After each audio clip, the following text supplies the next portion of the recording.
لقوا انفسکم آیا، بچاؤ اپنے آپ کو. یہ تو تمہارے اوپر، یہ تو گویا کہ فرض عین کے درجے میں ہے، اس پر تو تم کلیتاً مکلف ہو کہ اپنے آپ کو بچاؤ.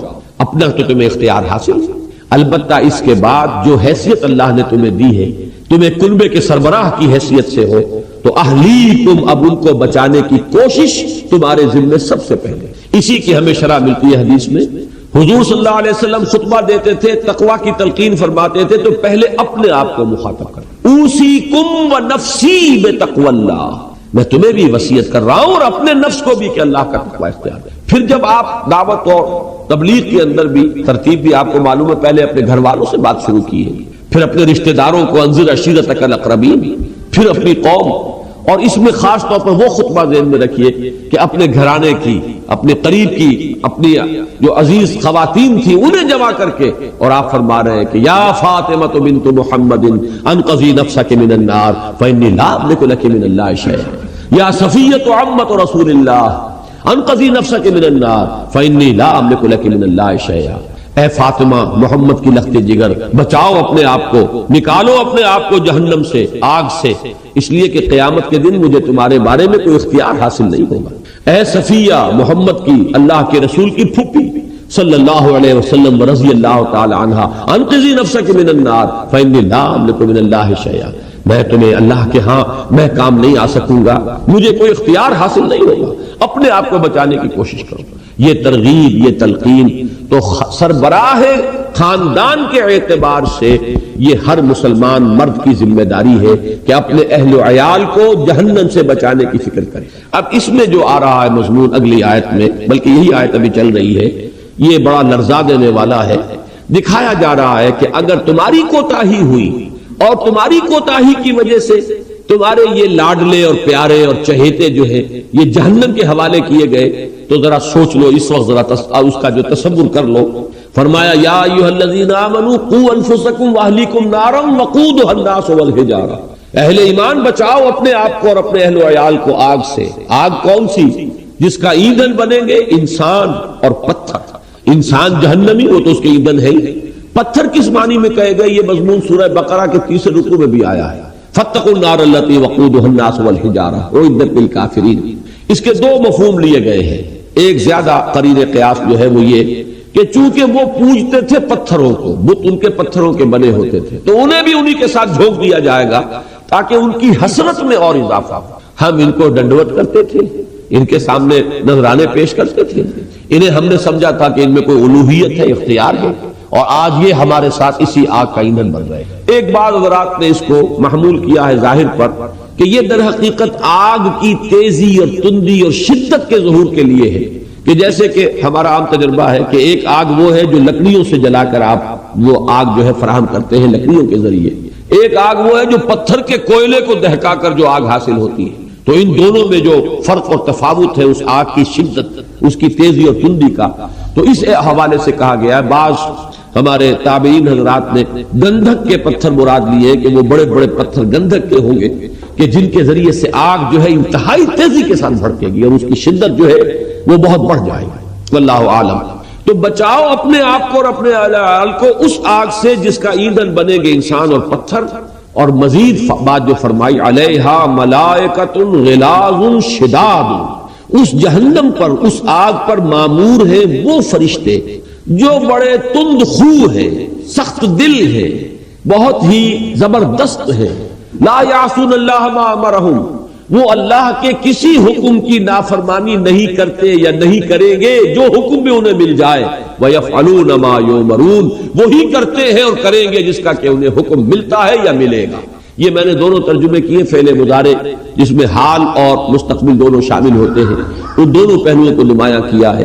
کہ ایک تو اس میں اشارہ کیا جا رہا ہے غلاظ شداد، دنیا میں بڑی سے بڑی جیل ہو اور بڑے سے بڑے لوگ وہاں پر سزائیں دینے والے ہوں، لیکن ہو سکتا ہے کبھی نہ کبھی کسی کا دل پسیج جائے، کوئی اس کے اندر کوئی انسانی جذبہ جو ہے وہ جاگ جائے کہ اس کی شدت میں کچھ کمی کر دوں، اس کے ساتھ جو کچھ ہو رہا ہے اس کے لیے کوئی جذبہ ہمدردی پیدا ہو جائے.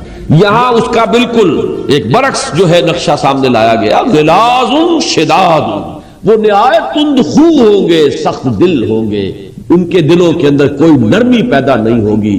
تمہارے نالا و شیون سے، تمہارے شور و فغاں سے، تمہارے آہ و بکا سے، تمہارے گریے سے اور فریاد سے وہ قطعاً متاثر نہیں ہوں گے، بلکہ اللہ نے جس کے بارے میں جو حکم دیا ہوگا وہ اس کو بجا لائیں گے۔ جو سزا اللہ کی طرف سے اس کے لیے طے ہو گئی ہوگی وہ سزا وہ اس کو دیتے رہے۔ اس میں گویا کہ آپ کے اس جذبہ جو پیرنٹ ہوڈ کا اور جو آپ کے اندر جذبہ ہے اپنی اولاد کے لیے، جو شفقت اور محبت، اس کو انووک کیا جا رہا ہے کہ ذرا سوچو اس وقت کا لاڈ پیار، اس وقت کی محبت اور شفقت وہ نتیجے تک کہاں پہنچا رہی ہے کہ وہ پھر حوالے کر دیے جائیں گے ان فرشتوں کے کہ جن میں کوئی دل کے پسیجنے کا کوئی امکان نہیں ہے، ان کو کہیں کسی کے اوپر کوئی رحم نہیں آئے گا۔ علیہا ملائکۃ غلاظ شداد لا یعصون اللہ ما امرہم۔ یہ جو آخری ٹکڑا اس آیت مبارکہ کا، یہ فرشتوں کے بارے میں بہت اہم بات ہے کہ جس کو اپنے ذہن میں رکھنا چاہیے۔ در حقیقت اس بات کو میں نے پہلے مختلف مواقع پر مختلف انداز میں بیان کیا ہے، تھوڑا سا اس کا اس وقت میں اعادہ کروں گا۔ یہ جو دنیا میں مشرکانہ نظام میں دیویوں اور دیوتاؤں کا تصور ہے، یہ کہاں سے آیا؟ ہمارا فلسفہ تاریخ یہ ہے کہ انسانیت کا آغاز جو ہوا وہ توحید سے ہوا۔ پہلے انسان اللہ کے نبی تھے، لہذا یوں نہیں ہے کہ انسان رفتہ رفتہ توحید تک پہنچا ہے۔ پہلے وہ مظاہر قدرت کی جو ہے پرستش کرتا تھا، ابھی عقلی اعتبار سے بالغ نہیں تھا، ہوتے ہوتے کہیں جا کر وہ مونوازم یا مونوتھیزم یا توحید تک پہنچا ہے۔ یہ ہے مغرب کا فلسفہ۔ ہمارا فلسفہ یہ ہے کہ نوع انسانی کی زندگی کا آغاز روشنی میں ہوا ہے، اندھیرے میں نہیں ہوا، علم میں ہوا، جہالت میں نہیں ہوا، اس لیے کہ پہلے انسان اللہ کے نبی بھی ہے۔ لہذا توحید سے بات شروع ہوئی ہے، شرک تو بعد میں پیدا ہوا۔ اس شرک کے لیے اب ہمیں سراغ لگانا پڑے گا کہ یہ چیزیں کیوں آئیں، کہاں سے آئیں، کس طور سے آئیں، کیا مغالطے لوگوں کو پیش آ گئے جن کی وجہ سے وہ مشرکانہ اوہام میں مبتلا ہو گئے۔ ان میں سے ایک بات کی طرف توجہ دلا رہا ہوں کہ در حقیقت ایمان بالملائکہ ہی نے ان دیویوں اور دیوتاؤں کے عقیدے کی شکل اختیار کی۔ یہ دیوتا اور دیویوں کا تصور کیا ہے؟ کوئی پہاڑوں کا دیوتا ہے، کوئی پانی کا دیوتا ہے، کوئی فلاں کا دیوتا ہے، یہ دیوتا ہے مختلف یا دیویاں ہیں۔ در حقیقت ملائکہ کا جو تصور یقیناً ہمیشہ سے ہوگا۔ جب حضرت آدم نبی ہے تو ظاہر بات ہے کہ ملائکہ، ایمان بالملائکہ تو ایمان کا جزو لا ينفک ہے۔ تو یہ جو تصور تھا اس میں تھوڑی سی غلطی یہ ہوئی کہ ان کو با اختیار بھی سمجھ لیا گیا۔ جب یہ با اختیار ہے، ان کے ہاتھ میں بھی کوئی اختیار ہے، تو کچھ دنڈوت ان کی کرنی چاہیے، کچھ خوشامد کرنی چاہیے، کچھ ان کے لیے بھی ہمیں کچھ نہ کچھ نذرانے پیش کرنے چاہیے۔ جیسے کہ آپ کو معلوم ہے چاہے پٹواری ہے لیکن پٹواری کی مٹھی گرم کریں گے تو ہمارے لیے بہت سی چیزیں جو ہیں وہ ہمارے لیے سہولتیں اور ہمارے مفادات جو ہیں وہ ہم حاصل کر سکیں گے۔ یہ تصور ہے انسانی ذہن کا کہ جس نے ایمان بالملائکہ کو یہ شرک کی صورت کے اندر ڈھال دیا۔ اور اس میں غلطی کہاں ہوئی؟ یہ تو آپ کو معلوم ہے کہ جو مشرکین مکہ تھے، اہل عرب، بنی اسماعیل، وہ تو ان کے معبود تو تھے ہی فرشتے۔ وہ کہتے تھے کہ یہ فرشتے خدا کی بیٹیاں ہیں، بڑی لاڈلی ہیں، بڑی پیاری ہیں خدا کو، اور انہوں نے ان کی مورتیاں بنائی۔ ان کے اکثر جو آپ کو بت ملیں گے یا جو ان کے معبود ہیں ان کا نام مؤنث پر ہے، لات اور عزا اور منات، جیسا کہ سورۃ النجم کے اندر یہ بات آئی ہے۔ وہ سب کے سب کیا ہیں؟ وہ کہتے تھے کہ یہ اللہ تعالیٰ کی بیٹیاں ہیں اور ان کی کچھ ہم خدمت کریں گے، کچھ ان کے نذرانے پیش کریں گے، چڑھاوے چڑھائیں گے تو یہ ہماری سفارش کریں گے۔ ہؤلاء شفعاؤنا عند اللہ، یہ اللہ کے ہمارے شفیع۔ تو میں اس وقت جو بات بیان کرنا چاہ رہا ہوں وہ یہ ہے کہ ملائکہ کے بارے میں ذرا سی لغزش ہو جائے گی تو یہ شرک کا وہ پورا نظام جو ہے اس کے نتیجے کے اندر پیدا ہو جائے گا۔ ملائکہ کے بارے میں بڑی احتیاط کی ضرورت ہے۔ ایک طرف تو یہ کہ ہم بھی مانتے ہیں کہ وہ بہت مقربین بارگاہ ہیں، ملائے اعلیٰ، وہ فرشتے بھی ہیں جو اللہ سے بڑا قرب رکھتے ہیں، بہت قرب رکھتے ہیں۔ وہ بھی ہے کہ جو اس کے عرش کو اٹھائے ہوئے ہیں، وہ حملۃ العرش اور ملائے اعلیٰ کی محفل، وہ جو محفل ہے ظاہر بات ہے نورانی، ان کا جو مادہ تخلیق ہے نور ہے، نور سے پیدا کیے گئے ہیں، تو ان کا مقام بہت بلند ہے، لیکن الوہیت نہیں ہے، اختیار نہیں ہے، کرتے وہی کچھ ہے جس کا انہیں حکم ملتا۔ جب تک اس کے ساتھ بیلنس نہیں کریں گے تو ایمان بالملائکہ کے اندر غیر شعوری طور پر اور نادانستہ طور پر شرک کا معاملہ جو ہے شروع ہو جائے گا۔ یہی وجہ دیکھیے آج تک اللہ کا فضل ہے کہ کچھ وہ آپ کو وہ تو مل جائیں گے عمل، یہ عملیات والے جو ہوتے ہیں وہ اس کے اندر تو یا جبریل ہو یا میکائیل ہو یا اسرافیل ہو، اس طرح کے کوئی آپ کو حروف لکھے ہوئے مل جائیں گے۔ یہ تو سب کا سب جو ہے ادھر حقیقت مشرکانہ اوہام ہے اور یہ غلط وہ چیزیں ہیں جو ہمارے ہاں رائج ہو گئی ہیں۔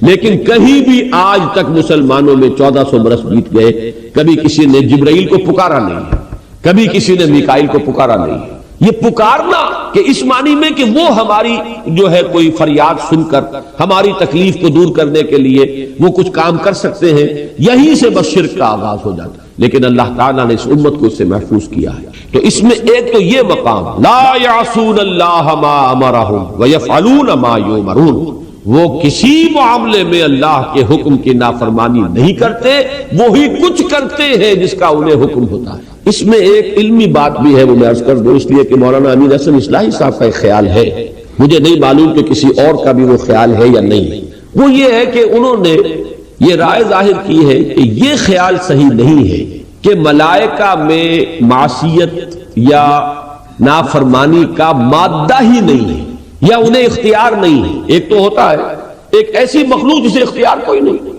اختیار اگر ہے تو غلطی اور ثواب، صحیح کام اور غلط کام دونوں کا امکان ہوگا جب اختیار ہے۔ تو ہمیں یہ تو معلوم ہے کہ مکلف وجود ہے، ان سے سرتابی کی ضرورت کرے، تو در حقیقت ان کے نزدیک یہ ان کے اس قرب اور تمام حقائق جو ہے ان کے سامنے آیا ہونے کا نتیجہ ہے کہ وہ کسی گناہ کا ارتکاب نہیں کرتے۔ اب نہیں کرتے اور نہیں کر سکتے میں بڑا فرق ہے، نہیں کرنا اور ہے، نہیں کر سکنا اور ہے، بس اس کے فرق کو میں نے یہاں پہ واضح کرنے کی کوشش کی ہے کہ یہاں بھی فرمایا لا یعصون اللہ ما امرہم ویفعلون ما یؤمرون، وہ کہیں بھی اللہ کے کسی حکم کی نافرمانی نہیں کرتے، وہی کچھ کرتے ہیں کہ جس کا انہیں حکم دیا جائے۔ تو یہ کرنے اور کر سکنے کا فرق ہے۔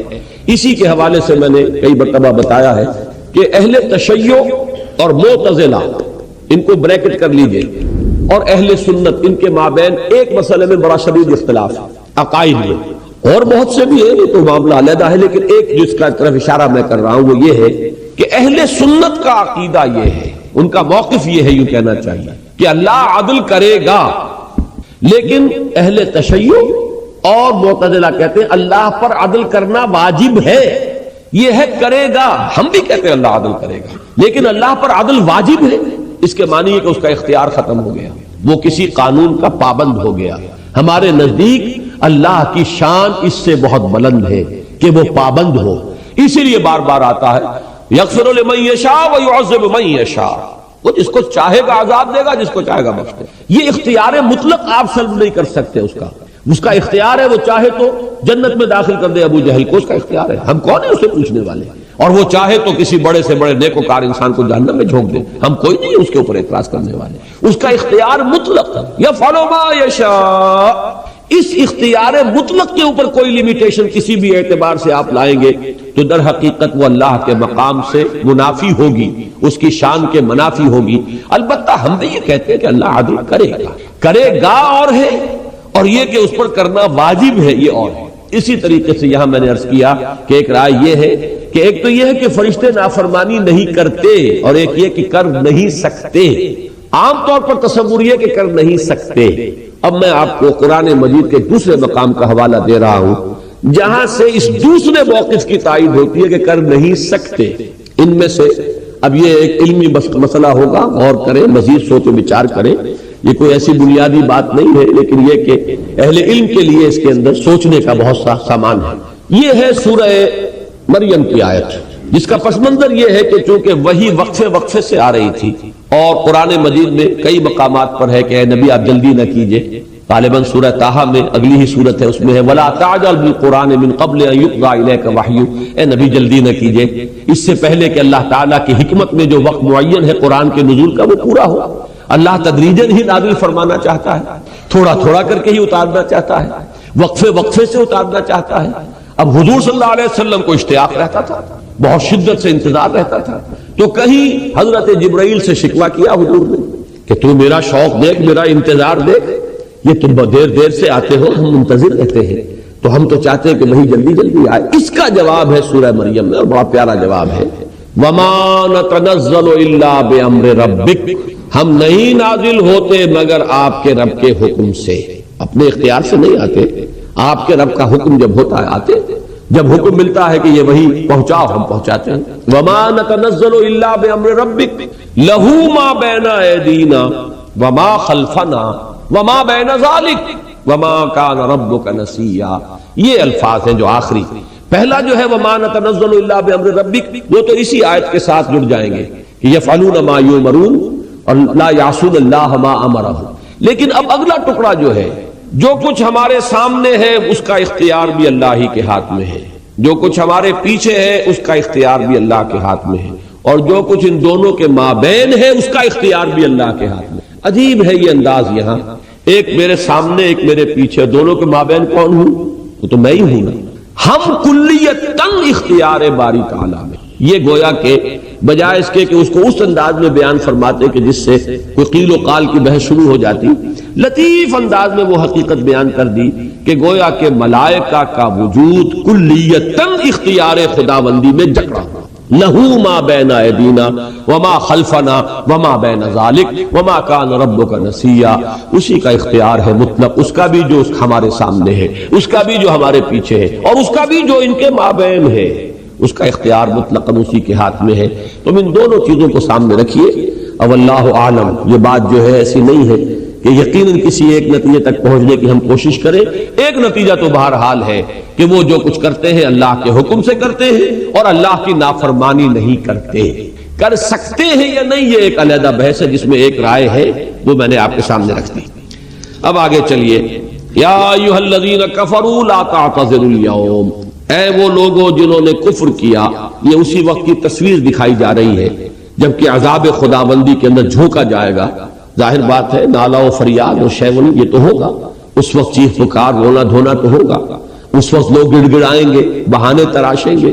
تو فرمایا کہ اس وقت ان سے کہہ دیا جائے گا یا ایھا الذین کفروا لا تعتذروا اليوم. اے وہ لوگوں جنہوں نے کفر کی روش اختیار کی تھی، اب آج کوئی بہانے مت بناؤ، اب کوئی عذر کا موقع نہیں ہے. اب تمہارا یہ سارا نالا و شیون، یہ تمہاری ساری فریاد یہ بیکار ہے. اگلا ٹکڑا بہت اہم ہے. انما تجزون ما کنتم تعملون. تمہیں وہی کچھ بدلے میں دیا جا رہا ہے جو تم کرتے تھے. یعنی ہم نے تم پر کوئی ظلم نہیں کیا، تمہارے اپنے کرتوت ہیں جو تمہارے سامنے آئے ہیں، تمہارے اپنے اعمال ہیں. وما انا بظلام للعبید. میں اپنے بندوں کے لیے ظالم نہیں ہوں، ظلم کرنے والا نہیں، بلکہ میں اس سے آگے بڑھ کے کہا کرتا ہوں معاذ اللہ ثم معاذ اللہ. اللہ تعالیٰ سیڈسٹ نہیں ہے. سیڈسٹ اس کو کہتے ہیں ایک ایسی مست شدہ شخصیت بھی ہوتی ہے انسانی کہ دوسروں کو دکھ دے کر اسے لذت حاصل ہو، دوسروں کو تکلیف پہنچا کر اسے کچھ ایک خوشی اور مسرت کا احساس ہو. تو یہ لوگ بھی ہوتے ہیں پرورٹڈ مزاج کے، مست شدہ شخصیتیں جن کی. تو معاذ اللہ ثم معاذ اللہ. اللہ تعالیٰ کو کسی کو عذاب دے کر کوئی خوشی نہیں ہوگی. ما یفعل اللہ بعذابکم. اللہ تمہیں عذاب دے کر کیا لے گا ان شکرتم، اگر تم شکر کی روش اختیار کرو. لیکن یہ کہ جو اعمال تم نے کیے ہیں اس میں ذرا ایک پہلو کو سامنے رکھیے کہ در حقیقت جو بھی عمل انسان کر رہا ہے اس کے کچھ پرنٹس ہیں، امپرنٹس ہیں کہ جو اس کی شخصیت کے اندر قائم ہو رہے ہیں. یہ خود کھود رہا ہے اپنی شخصیت کے اوپر. وہ اپنے لیے عذاب یا اللہ تعالیٰ کی طرف سے جزا اور جو نعمتیں ہیں یہ خود اپنے عمل کے ذریعے سے اپنے وجود کے اندر جیسے کندہ کر دی جاتی ہے کوئی چیز، ویسے ہم کر رہے ہیں. یہ ہمارے اپنے کرتوت ہوں گے. اگر بری چیز ہے مثلا آج ہم نے کوئی حرام چیز کھائی، بڑی لذیذ تھی، بہت لطف لیا، حقیقت میں یوں سمجھیے کہ یہ ایک شوگر کوٹڈ پل تھی، اس کے اندر تلخی ہے. تم نے جو کچھ اپنے پیٹ میں ڈالا ہے وہ تلخ ہے، صرف یہ کہ یہاں اس کی تلخی ظاہر نہیں ہوئی، وہاں اس کی تلخی نمایاں ہے. جیسے کہ قرآن مجید میں فرمایا گیا جو لوگ یتیموں کا مال ہڑپ کرتے ہیں وہ نہیں ڈالتے اپنے پیٹ میں مگر آگ کے انگارے. یہ انگارہ ہونا ان کا اس وقت نمایاں نہیں ہو رہا ہے. انگارے جو تم نے جھونکے اپنے وجود کے اندر، لیکن اس وقت وہ انسولیٹڈ ہے، کہیں اس کے اوپر کوئی کوٹنگ ہے کہ ان کی وہ جو اس کی حرارت اور تمازت ہے وہ ظاہر نہیں ہو رہی. لیکن قیامت کے دن وہی ہے کہ جو کھل کر سامنے آ جائے گا، یہ تم نے اپنے اندر جھونکا ہوا ہے. اس میں ایک نقطہ اور بھی ہے ذرا باریک. قرآن مجید میں دو اسلوب اختیار کیے گئے اس جزا کے. یا تو بے ماں کے ساتھ آتا ہے، جیسے سورہ طٰہٰ میں فرمایا لِتُجْزَىٰ كُلُّ نَفْسٍ بِمَا تَسْعَىٰ. یہ بے ماں ہے، ماں کے ساتھ با کا اضافہ ہوا. اسی طریقے سے الْيَوْمَ تُجْزَىٰ كُلُّ نَفْسٍ بِمَا كَسَبَتْ، یہ سورہ غافر میں ہے. وَلِتُجْزَىٰ كُلُّ نَفْسٍ بِمَا كَسَبَتْ، یہ سورہ جاسیہ میں ہے. هَلْ تُجْزَوْنَ إِلَّا بِمَا كُنتُمْ تَكْسِبُونَ، سورہ یونس میں ہے. بما یعنی بسبب اس کے جو تم کرتے رہے ہو آج تمہیں یہ سزا دی جا رہی ہے، بسبب تمہارے کرتوتوں کے آج تمہارے ساتھ یہ سلوک ہو رہا ہے۔ یہ با لگانے سے گویا کہ عذاب کا سبب ہونا ہوا، وہ اعمال جو تم نے دنیا میں کیے ہیں وہ موجب بنے ہیں، سبب بنے ہیں اس عذاب کے۔ لیکن اس سے زیادہ بلاغت اور اس سے زیادہ اس کے اندر مضمون جو ہے مزید نکھر کر سامنے آتا ہے، جہاں بے بھی جو ہے اس میں سے علیحدہ کر دیا گیا، بلکہ هل تجزون الا ما کنتم تعملون، یہ سورۃ النمل میں ہے، وما تجزون الا ما کنتم تعملون، یہ سورہ صافات میں ہے، اور وہی اسلوب یہاں ہے، لا تعتذروا اليوم انما تجزون ما کنتم تعملون، تمہیں بدلے میں وہی مل رہا ہے جو عمل تم نے کیا، یعنی بما نہیں، بس سبب اس کے نہیں، بلکہ در حقیقت یہی تمہارے کرتوت ہیں بالفعل جو آج تمہارے سامنے آ گئے، صرف شکل بدلی ہے۔ اس وقت جو ہے ان کے یہ تاثیرات تمہارے سامنے نہیں تھی، آج ان کی جو ان کے اندر انہیرنٹ ان کی تاثیرات تھی وہ صرف ظاہر ہو گئی۔ یا ایھا الذین کفروا لا تعتذروا اليوم انما تجزون ما کنتم تعملون یا ایھا الذین آمنوا توبوا الی اللہ توبۃ نصوحا، اہل ایمان رجوع کرو اللہ کی جناب میں، لوٹو پلٹو توبہ کرو، اور وہ توبہ بھی نہایت خالص توبہ ہو۔ یہ توبہ حضرت علی رضی اللہ تعالیٰ عنہ نے ایک مرتبہ دیکھا ایک شخص کو وہ گردان کر رہا ہے توبہ کی تیزی سے، تو فرمایا یہ تو توبۃ المکذبین ہے، جھٹلانے والوں کی توبہ ہے، یہ وہ گھبرایا۔ تو پھر آپ نے فرمایا توبہ وہ ہوتی ہے جس کے ساتھ وہ ساری کیفیات ہو، شدید ترین پشیمانی ہو کہ میں کیا کر بیٹھا، پھر یہ کہ آئندہ کے لیے عزم مصمم ہو کہ ہرگز دوبارہ یہ کام میں نہیں کروں گا، اور نہایت گڑ گڑا کر اللہ سے اس کی دعا جو ہے اس کی معافی طلب کی جائے۔ یہ قلب کی گہرائیوں سے جب تک یہ توبہ نہیں نکلے گی یہ توبہ نہیں ہے۔ تو توبۃ النصوح، یہ نصح کا لفظ جو آتا ہے عربی زبان میں، یہ ہے کسی شے کے خالص ہونے، کوئی اس میں ملاوٹ نہ ہو۔ توبۃ النصوح، یہ توبۃ النصوحہ، خالص توبہ کرو، دل کے ایک گہرائیوں سے توبہ کرو، اور صمیم قلب سے توبہ کرو، عزم مصمم کے ساتھ توبہ کرو کہ پروردگار جو خطا ہو گئی ہے بخش دے، آئندہ تیرے کسی حکم کے خلاف کوئی حرکت نہیں کروں گا، خاص طور پر وہ خطا جو معین ہے اس کے بارے میں تو تعین کے ساتھ فیصلہ ہو کہ دوبارہ نہیں کروں گا۔ اس میں ہو سکتا ہے، جیسا کہ میں نے شاید آج دن میں کسی گفتگو میں عرض کیا تھا، بعض طبائع ہوتی ہے مریض، ان کی قوت ارادی جو ہے کمزور ہوتی ہے، اس وقت وہ خلوص دل سے بھی اگر طے کر لیں کہ یہ کام دوبارہ نہیں کروں گا تو وہ کمزور قوت ارادی کی وجہ سے اس پر قائم نہیں رہ سکتے، کل یا پرسوں یا کچھ عرصے کے بعد پھر پھسل جاتے ہیں، اس سے وہ توبہ باطل نہیں ہوگی۔ اس بات کو سمجھیے، یہ نہ سمجھیے کہ میں انکریج کر رہا ہوں، لیکن مسئلے کو سمجھ لیجیے، جس وقت انسان توبہ کر رہا اس وقت عزم مصمم کا ہونا ضروری ہے۔ اب یہ اللہ جانتا ہے ہمارے دل کے اندر کے حالات کو، ہماری کیفیات کو، اگر اس وقت عزم مصمم ہے تو توبہ صحیح ہو جائے گی، پھر اگر خطا ہو گئی پھر توبہ کرو، پھر خطا ہو گئی پھر توبہ کرو۔ بازا ہر چہ ہستی بازا، در کافر و گبر و بت پرستی بازا، ای درگہ ماں درگہ نومیدی نیست، 100 بار اگر توبہ شکستی باز آ، اگر 100 مرتبہ بھی توبہ ٹوٹ گئی ہے کوئی پرواہ نہیں، جب تک یہ زندگی کا تسلسل چل رہا ہے، معلم یغرغر، جب تک کہ وہ گھنگرو نہیں بولا ہے آ کر حلق میں اور نزع اور جان کندنی کا عالم شروع نہیں ہو گیا ہے، اس وقت تک توبہ کا دروازہ کھلا ہوا۔ لیکن جس وقت توبہ کر رہا ہے آدمی، اب یہ آدمی اپنے آپ کو دھوکہ دے لے گا تو دوسری بات ہے، لیکن اللہ جانتا ہے اس وقت اگر عزم مصمم ہے تو توبہ درست ہو جائے۔ تو جو بھی معاملات ہیں اللہ اور بندے کے مابین، اس میں 3 شرائط ہیں کہ جو علماء نے معین کی ہے۔ ایک حقیقی پشیمانی، وہ پشیمانی جس کے لیے اقبال کا وہ شعر بہت مشہور ہے جو انہوں نے نوجوانی میں کہا تھا، اور داغ دہلوی اس مجلس میں موجود تھے جہاں علامہ نے یہ شعر پڑھا ہے، تو انہوں نے بڑی داد دی تھی کہ میاں اس عمر میں اور یہ شعر یعنی چشم بددور، وہ یہ داد کا بڑا ایک یعنی بلیغ انداز ہے۔ اور وہ شعر کیا تھا؟ موتی سمجھ کے شان کریمی نے چن لیے، قطرے جو تھے میرے عرق انفعال کے، شرمندگی کے احساس سے پیشانی کے اوپر اگر پسینہ آ گیا ہے، شرمندگی ہے اللہ میں یہ کیا کر بیٹھا، اللہ مجھ سے کیا ہو گیا، تو یہ شرمندگی سے اگر عرق آلود ہو گئی ہے پیشانی، تو اللہ کو یہ اتنی محبوب ہے کہ موتی سمجھ کے شان کریمی نے چن لیے، قطرے جو تھے میرے عرق انفعال کے۔ حدیث میں یہ مضمون آیا ہے، اللہ کو کتنی خوشی ہوتی ہے اپنے بندے کے توبہ سے۔ بائبل کی ایک سٹوری جو ہے دی پروڈیگل سن، وہ آپ کو یاد ہوگی کہ ایک شخص کے کئی بیٹے تھے، اکثر جو تھے سارے بڑے فرمانبردار، بڑے عمدار، سعادت مند، کام کرنے والے. ایک تھا نٹکھٹ قسم کا شریر، وہ اپنی دولت بھی بٹوا کے لے گیا اور پھر وہ بہت سال کے بعد آیا ہے تو سخت یعنی فقیری کے اور قلاشی کے عالم میں باپ نے واقعی سب سے توجہ ہٹا کر اپنی ساری محبت کا برکت پھر اس بچے کو بنا لیا، اپنے بیٹے کو. تو وہ سعادت مند بیٹے تھے، انہوں نے کہا کہ یہ کیا کیا آپ نے، یہ ایسا اور یہ ایسا اور یہ ایسا، اس نے یہ کیا اور آج آپ پھر اس کے لیے وہی آپ کی محبت جو ہے وہ یہاں پھر اس کے جو ہے شامل حال ہو گئی ہے.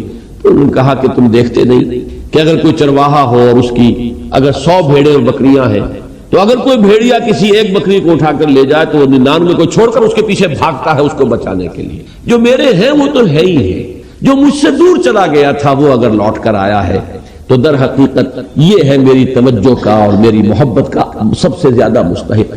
یہی معاملہ اللہ کا. یہ در حقیقت ایک پیرابل ہے، ایک کہانی ہے جس میں اللہ کی وہ شفقت جو ہے اپنے گناہگار بندوں کے جو شامل حال ہوتی ہے جب وہ توبہ کرتے ہیں، جس کے لیے حدیث میں آخری بات بیان کر دی گئی کہ تصور دیا گیا ہے کہ ایک نقو دق سے راہ میں ایک شخص سفر کر رہا تھا، ایک ہی اونٹنی سواری کی، اسی پر اس کا راشن بھی تھا، پانی بھی تھا.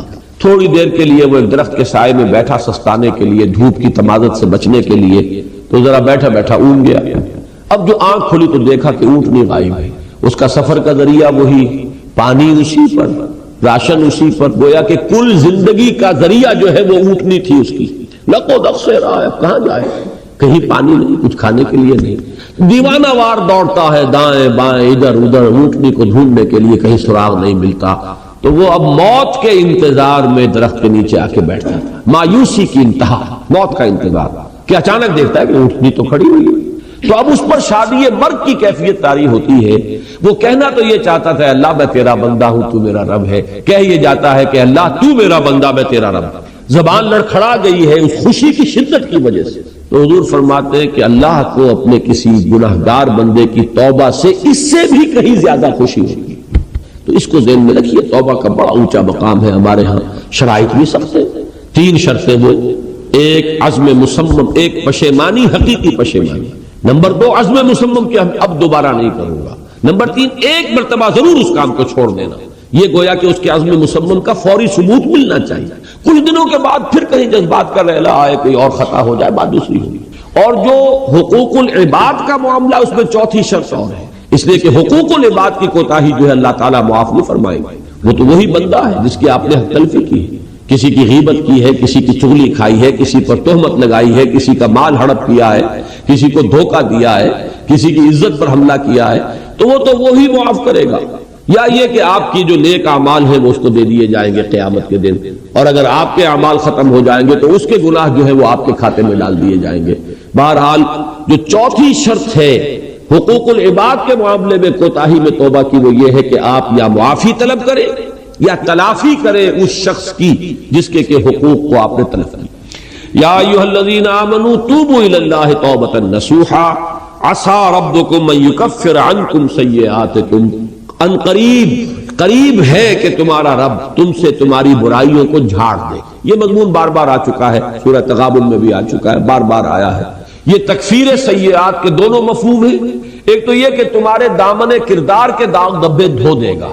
ایک کام ہے، آج آپ کو محسوس ہوتا ہے کہ یہ برائی میرے اندر ایسی راسخ ہے کہ میں چھوڑ نہیں سکوں گا، لیکن خلوص نیت کے ساتھ آپ توبہ کیجئے. اللہ تعالیٰ ہو سکتا ہے کہ آپ کو توفیق دے دے اور آپ اپنی اس برائی کو واقعتاً ترک کر دیں. یہ اللہ کی طرف سے توفیق ہو جائے گا.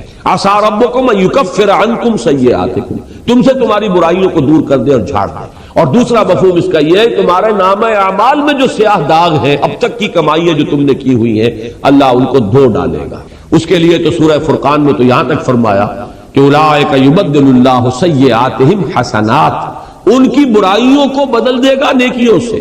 جو بھی کردار کے اندر برائیاں ہیں ختم ہوگی اور نیکیاں آ جائیں گی. نامہ اعمال میں سے بھی غلط کام جو ہے ان کو دھو کر ان کی جگہ نیکیوں کا اندراج کر دیا جائے گا. سب سے پہلے یہ نوٹ کیجئے کہ نفس کا لفظ قرآن مجید میں 3 معنی میں آیا ہے. ایک اس کے معنی ہے کوئی شخصیت، مکمل شخصیت، کسی کی ذات پوری کی پوری ذات. اب شخصیت انسان کی بھی ہے اور ایک شخصیت، ایک ذات اللہ تعالیٰ کی. لہذا یہ لفظ اگرچہ انسانی شخصیت کے لیے تو قرآن